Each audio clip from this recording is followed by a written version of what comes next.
Our text this evening is taken from the first book of Samuel, chapter 30 and verse 6, and it's on page 302. The first book of Samuel, chapter 30, and the end of verse 6 on page 302, and this is what it says. But David found strength in the Lord his God. But David found strength in the Lord his God. I wonder what kind of a picture is conveyed to you by those words. Is it, I wonder, a picture of a great man of God? This man, David, a man after God's own heart, in an attitude of meditation and prayer. That's what we associate with David, is it not, as we read the Psalms? Do we read that verse, that phrase, David found strength in the Lord his God, and do we say, yes, that's typical of David, all right? Well, it may be typical of him, but that is not the thought of the text. That is not the thought behind these words here, when we look at them in their context. For these words, but David found strength in the Lord his God, in this context, is not a picture of what is meant to convey to us David's great faith and devotion to God. Not at all. In fact, what we're going to look at is the story of a man who has got completely out of touch with God. And when it says David found strength in the Lord his God, it's actually the equivalent of the words that we read in Luke 15 concerning the prodigal son. I will arise and go to my father. For David, like the prodigal of Luke chapter 15, David has been off in the far country. Like the prodigal, David has lost all his possessions. And now, like the prodigal, he has just come to himself. And just as the prodigal said, I will arise and go to my father, that is exactly what David is saying here when he says, I will find strength in the Lord my God. So now let's see what has happened to bring him into this terrible condition. Well, the key to the understanding of the whole story is found back in chapter 27 and the first verse. Chapter 27, verse 1. Here, this is the key, really. It says this, but David thought to himself, one of these days I shall be destroyed by the hand of Saul. The best thing I can do is to escape to the land of the Philistines. Now notice those words. This is the key. David thought to himself. In the long story of David, and we know how long it is, it's a very long story going through 1 and 2 Samuel, but in the long story of David, this is the very first time that David has ever taken a step of unbelief. It's the very first time he's ever done it. And the remarkable thing is that there is absolutely nothing to account for it.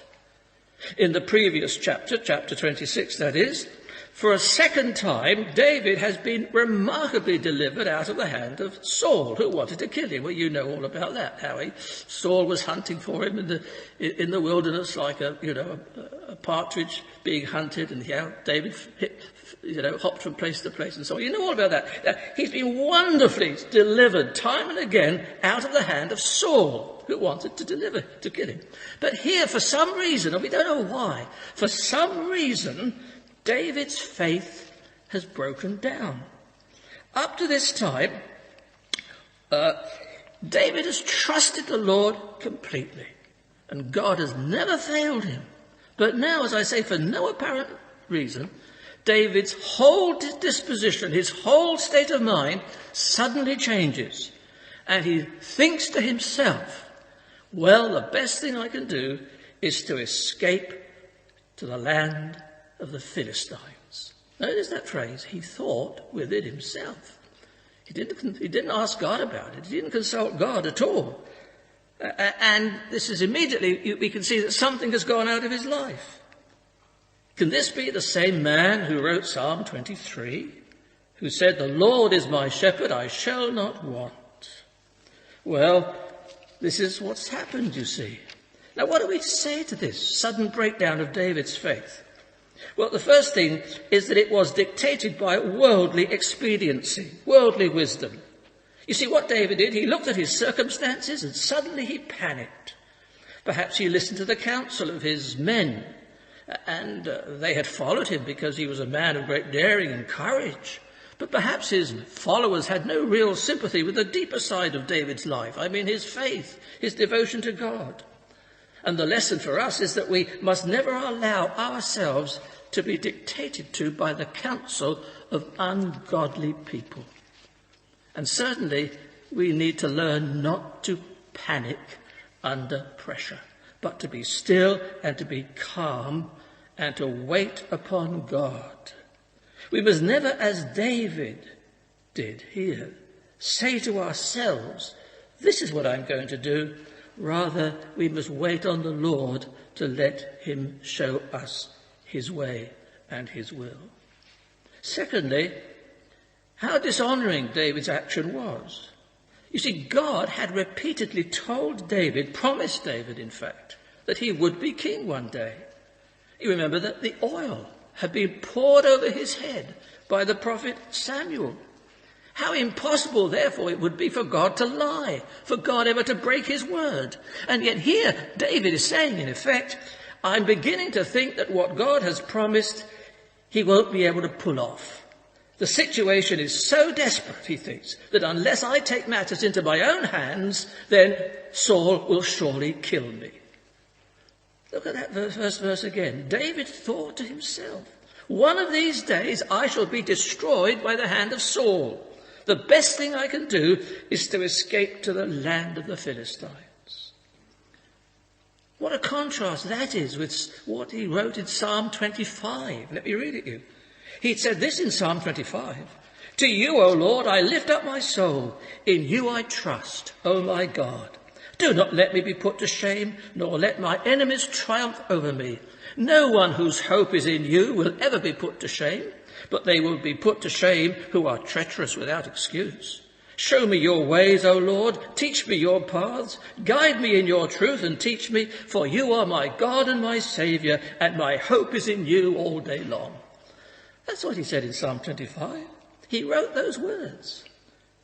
And that reminds us that it's easy, isn't it, to preach and to give advice.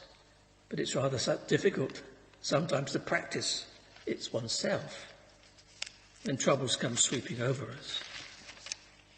Well, back now to chapter 27. So that's what David did.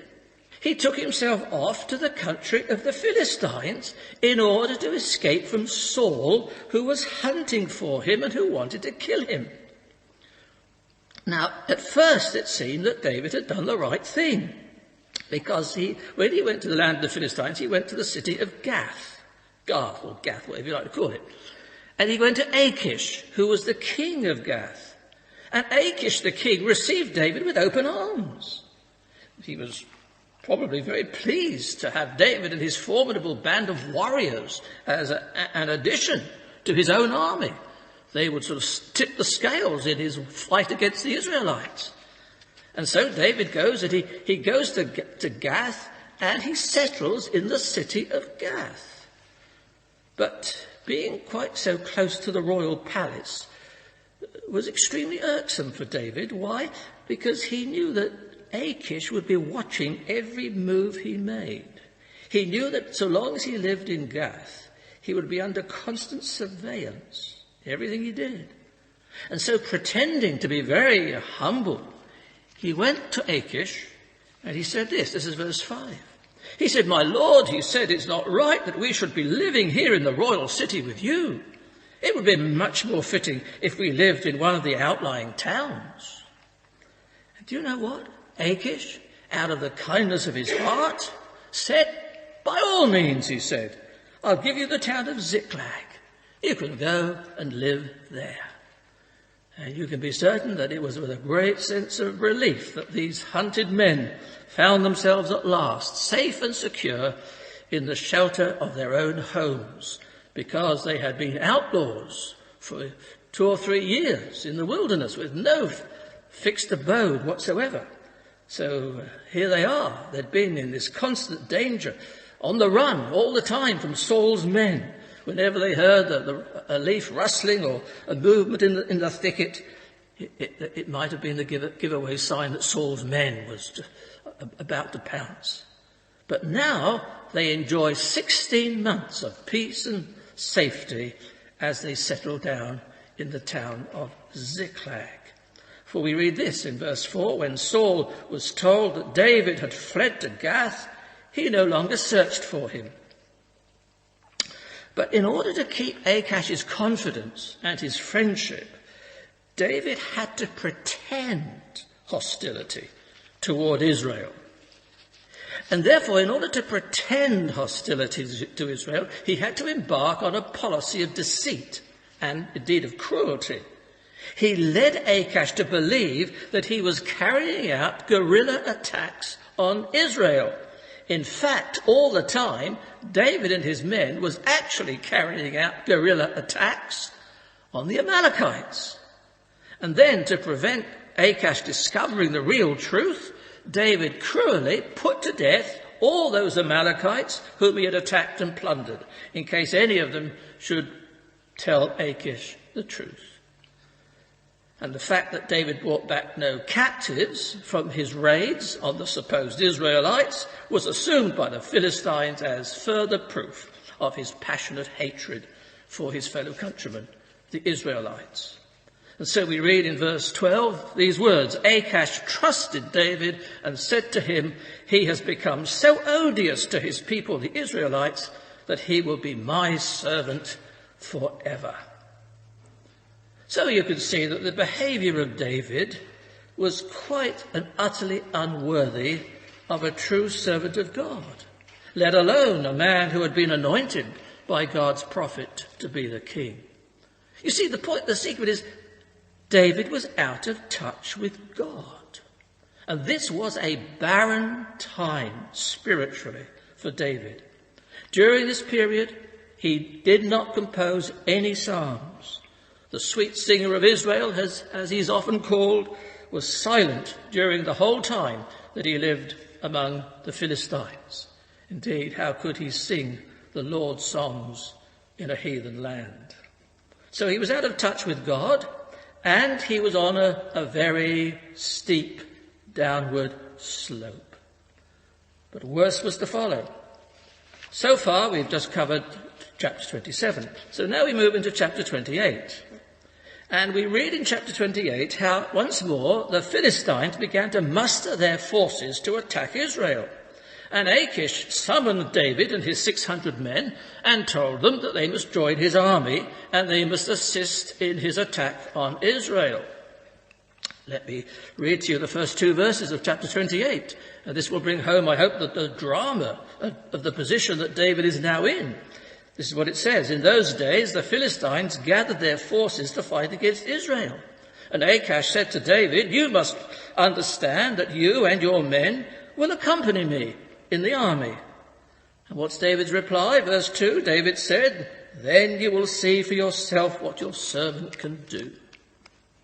Now, if someone had told us that this young hero who had slain the giant Goliath, who actually came from Gath, you remember, if someone had told us that this same man David who slew Goliath would one day be in league with the Philistines and with Achash, king of Gath, we would scarcely have believed them, would we? We'd have wondered how such an extraordinary situation could possibly come about. And yet here it is. Achash, king of Gath, the Philistines, has now such complete trust in David. He's actually decided to make David his bodyguard for life. Look at verse 2. Achash replied, very well, I will make you my bodyguard for life. Poor old David, look how hopelessly entangled he has become as a result of the course that he's taken. And how true that is for us in our experiences. The way of faith may be hard, but it's always the way of gladness and of real freedom. The moment that we leave that road and take the road of expediency and worldly policy, the moment we start making our own schemes, our own plans without reference to the Lord, then the song goes out of our lives and we get ourselves into such a tangle. We may win the approval of Achish, but we lose the smile of God. And what are we to say about falsehood and lies? We are to say this, that the followers of the Lord Jesus Christ must always be absolutely honest in all their dealings. May God save us from dealing treacherously with one another, from saying yes when we really mean no, from saying one thing to someone's face and something else behind their back.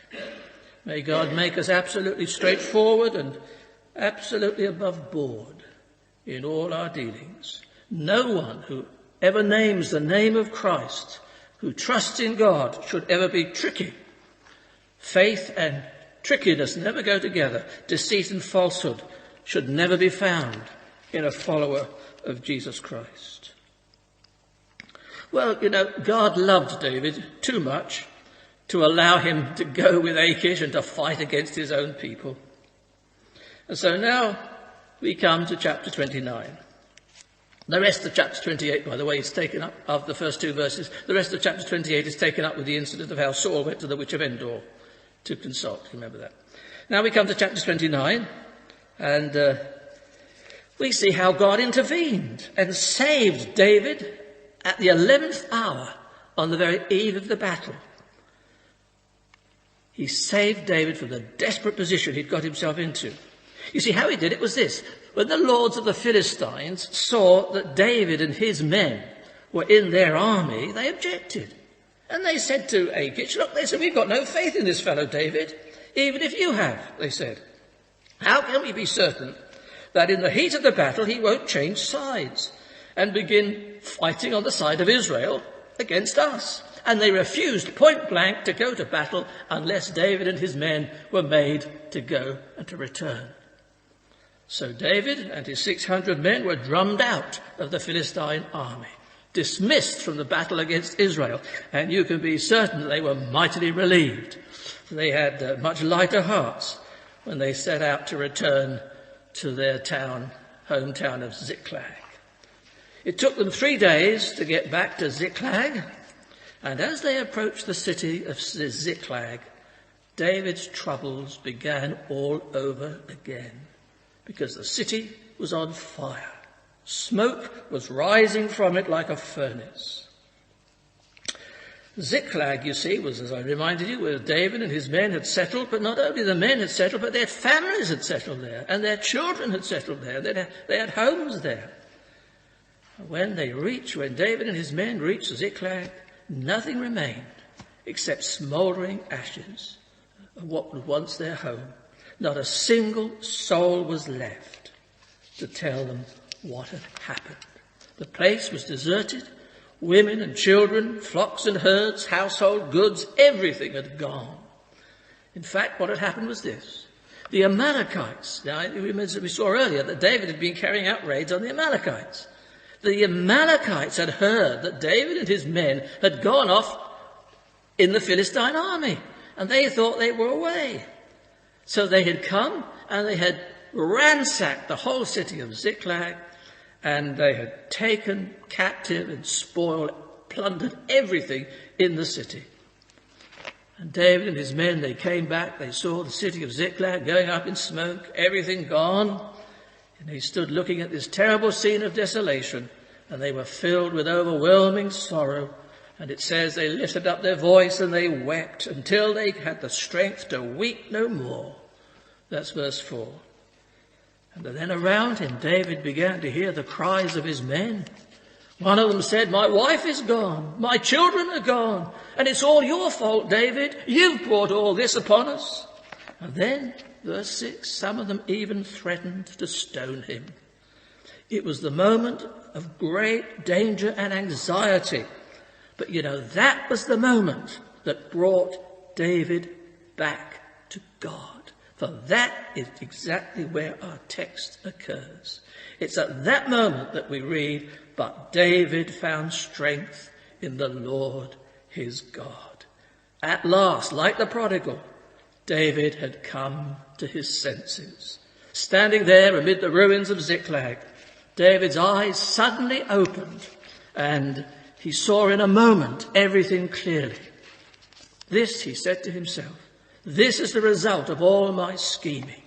This is the outcome of all my unbelief. This is what forsaking God has brought me to. This is the disastrous outcome of all my supposed cleverness. In going to live amongst the Philistines, I didn't ask God whether it would be his will or not. But in that very moment, David came to his senses. Or as the text put it, David found strength in the Lord his God. And what happened next? Well, you'll find it in the next verse. Immediately after our text, you'll find it in verse 7 of chapter 30. Standing there amid the smoke of Ziklag, half choking him, he said, where is Abiathar? Where is the ephod? Here is God. I will inquire of the Lord. Yes, David prayed. And he prayed a very simple, a very direct prayer. Verse 8, simply this: shall I pursue this raiding party of robbers, and will I overtake them?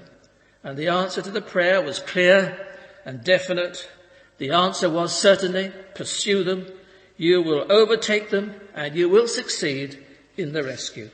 And so David set off in order to pursue the raiders. And it was evening when David and his men sighted them, and the Amalekites were eating and drinking and dancing, and they had set no watch around the camp because they supposed that David and his men were off fighting the Israelites. So they were taken off their guard. And David and his men quietly surrounded the camp, and at the given signal they burst in upon the feasting, and the fighting lasted for a whole day and night. But in the end, everything that had been carried off from Ziklag was recovered. And best of all the women and all the children were rescued unharmed. And David returned from that battle with a huge amount of spoil. And after satisfying the claims of his own men, he sent presents to many of the cities of Judah. I'm sure David never forgot the lesson of Ziklag. David, you see, had thought to take matters into his own hands. He had thought to act independently of God, and from that point on, things had gone from bad to worse. But like the prodigal, David came back to God, and he found strength in the Lord his God. And David again sought God's guidance, and look what God did for him. It says in verses 18 and 19, David recovered everything. Nothing was missing. David brought everything back. And that repetition is to impress us upon the fact that when God is on our side, we are more than conquerors. Our victory is total. We obtain more than we ever dreamed possible. God does for us exceeding abundantly beyond above all we can ask or think. So this has been the story of a great saint of God who, because of indulging in unbelief, got out of touch with God. He went off, like the prodigal, into the far country, but then he suddenly came to himself and he saw what a fool he had been. And I'm going to tell you an absolutely true story. An Indian chief was fleeing before a forest fire. It was sweeping very quickly towards him, and so he rode for all he was worth to escape the reach of this fire. And dashing through a wide river, he climbed up the bank on the further side and then flung himself down on the ground, exhausted. And with a sigh of relief, he exclaimed in his native language, Alabama, which means, here may I rest. And that is how the American state of Alabama got its name. But while the Indian chief had secured refuge from the forest fire, he found that hostile tribes lay in front of him, and the place which he thought would be his Alabama, his place of refuge and of rest, became in fact his grave. David had fled from Saul, thinking that he would find rest and refuge in the land of the Philistines, that it would be his Alabama, his place of rest and security. And today there are in this country, indeed in this very neighborhood in which we live, Countless numbers of men and women who are trying to find their Alabama, their place of rest and of refuge and of security in any number of different ways that the world has to offer. But they ignore the one and only person who can truly give them rest and security, and that is the Lord Jesus Christ, who said, "Come unto me, all you who labour and are heavy laden, and I will give you rest." Christ is the one in whom we live and move and have our being. And whenever we go away from him, whenever we lose touch with him, we become sad and restless, without joy and without peace, and like David, without a song. And we become spiritually dry until we return to him again. Our lives are to be bounded by Christ. He is to be the centre and the circumference of all of our life.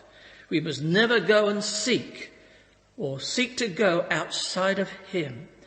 We should never, like David, wander off to some Ziklag in order to find safety and peace and security. So with this incident of David in our minds, I'd like to finish by reading what David wrote in Psalm 116, the passage that June read to us earlier. I'm going to read it to you again. Now listen to this in the light of the story we've just been thinking about. This is David now. He's come back to the Lord. And this is what he writes. Psalm 116, "I love the Lord, for he heard my voice. He heard my cry for mercy. Because he turned his ear to me, I will call on him as long as I live. The Lord is gracious and righteous. Our God is full of compassion. When I was in great need, he saved me.